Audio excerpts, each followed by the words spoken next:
It was a crisp September morning when my family and I pulled into the driveway of our new home in Maplewood, a quiet suburban town in Ohio. The house was everything we dreamed of: a modern kitchen for spacious bedrooms and a sprawling backyard perfect for our two young kids, Emma and Liam. But as we unloaded boxes, I had no idea that a single decision would spark a feud with a neighbor that would test my patience, my principles, and my resolve. This is the story of how a fence around my property led to police visits, false accusations, and a battle for justice that left our neighborhood forever changed. We moved in during the buzz of local elections, with signs for town council candidates dotting every lawn. Politics wasn't my thing. I'd rather steer clear of the noise, but the new house had me excited. The kids were thrilled, running around exploring while my wife, Sarah, and I hauled in furniture. It wasn't until I stepped into the backyard to grab the last box that I noticed something odd. The kids had gone quiet. Too quiet. After calling their names with no response, my heart raced.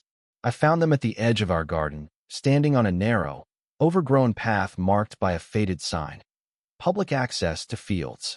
The path cut right through our property, leading to open farmland beyond. My stomach dropped. Anyone could wander into our yard, or worse, my kids could stray into those fields and get lost. Or hurt. That night, I couldn't sleep. The thought of strangers traipsing through our backyard or my kids disappearing into the wilderness kept me up. By morning, I'd made up my mind. We needed a fence, and we needed it fast. I called a local contractor, and despite the hefty price tag, they agreed to start that day. It was a Friday, so I couldn't reach the town council for permits, but I didn't want to wait. To avoid trouble, I had the fence built to create a narrow alleyway from our driveway to the fields, preserving public access while securing our yard. It seemed like a fair compromise. Little did I know, it would ignite a firestorm. The next morning, as Sarah and I sipped coffee, our doorbell rang. I opened it, expecting a friendly neighbor with a welcome pie. Instead, I was met with Margaret, an older woman with a scowl that could curdle milk. She introduced herself with a barrage of complaints about the fence, her voice laced with profanity that made my jaw drop. Margaret, it turned out, had been using our backyard as her personal shortcut to walk her dog, Daisy, every morning. She claimed the fence ruined the neighborhood's open vibe and compared it to a prison wall. I calmly explained that the alleyway still allowed access to the fields, but she wasn't having it. "You're selfish," she spat, ignoring my concerns about my kids' safety. "You're destroying this community." With that, she stormed off, leaving me stunned. Was this what we'd moved into? I braced for the worst, expecting the whole neighborhood to hate us. But over the next few hours, other neighbors stopped by with warm welcomes. They complimented the fence, asked about our move, and didn't mention Margaret's outburst. I started to think she was an outlier, a grumpy loner with a chip on her shoulder. For a few days, things settled down. No sign of Margaret, no more complaints. I thought we were in the clear. Then, on Tuesday, as I unloaded groceries from the car, Margaret marched up my driveway, her face red with fury. "That fence is a disgrace," she shouted. "It's unsafe. No one can see into your yard now." I was puzzled. "Why do you need to see into my yard?" I asked. Her response chilled me. "I need to monitor your kids," she said, her eyes narrowing. "For their safety. You must be hiding something, putting up that fence to cover up how you treat them." I was speechless. This woman, who'd known me for less than a week, was accusing me of child abuse. When I refused to take down the fence, she stormed off again, muttering threats. I shook my head, hoping that was the end of it. It wasn't. That evening, as we set the table for dinner, a knock at the door startled me. I peeked out the kitchen window and saw two police officers. My heart sank. They were here to investigate a report of child abuse. They wouldn't say who called, but I knew it was Margaret. Furious but composed, I invited them in, answered their questions, and showed them the kids, who were happily playing in the living room. After 10 minutes, the officers apologized and left, satisfied there was no issue. But the damage was done. A police car in your driveway doesn't go unnoticed in Maplewood. Neighbors peeked from their windows, and I spotted Margaret lurking behind my fence, watching the scene unfold. When the police drove away, she approached their car, gesturing wildly, clearly upset that I wasn't in handcuffs. I glared at her as she slunk back to her house, but I kept my cool. Dinner was quiet that night, but my mind was racing. The next evening, another knock. This time, It was a Child Protective Services officer responding to another anonymous report of abuse. I explained the situation: the fence, Margaret's complaints, the police visit. The officer was understanding, even sympathetic, as if she'd seen this kind of petty vendetta before. After a quick check, she left, assuring me there was no case. But there was Margaret again, spying from across the street, ducking behind a tree when I waved.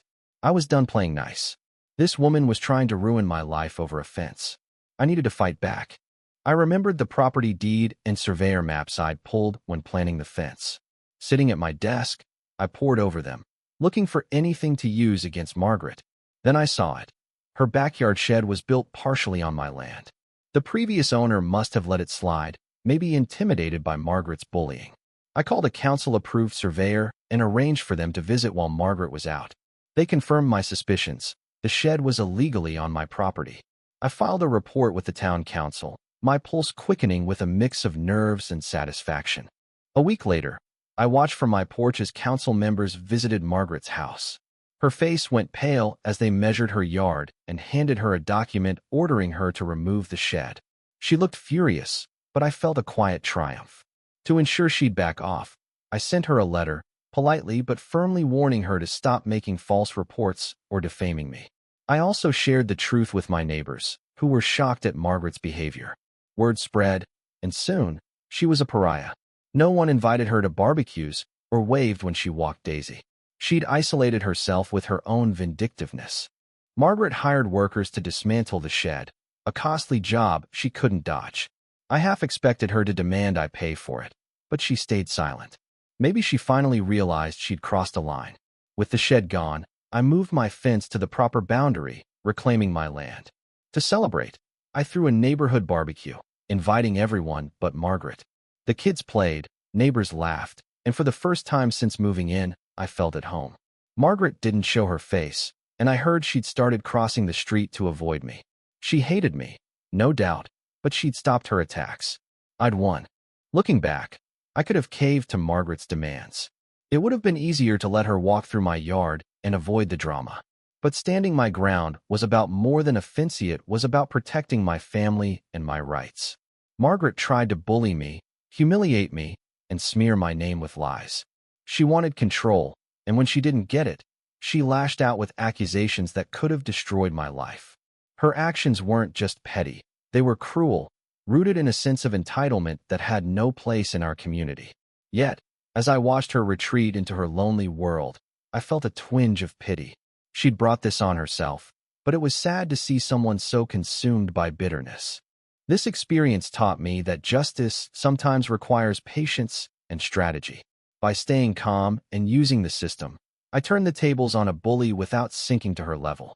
Our neighborhood is peaceful now, and Margaret's antics are just a story we laugh about over beers. But the scars of her accusations linger, a reminder of how quickly lies can spiral. What do you think? Have you ever dealt with a neighbor like Margaret, or faced false accusations that turned your life upside down? Share your stories in the comments, and let's talk about the bigger picture. How do we handle bullying and injustice in our communities? Is it ever okay to fight fire with fire, or should we always take the high road? I'm curious to hear your thoughts. Drop them below, and let's get the conversation going.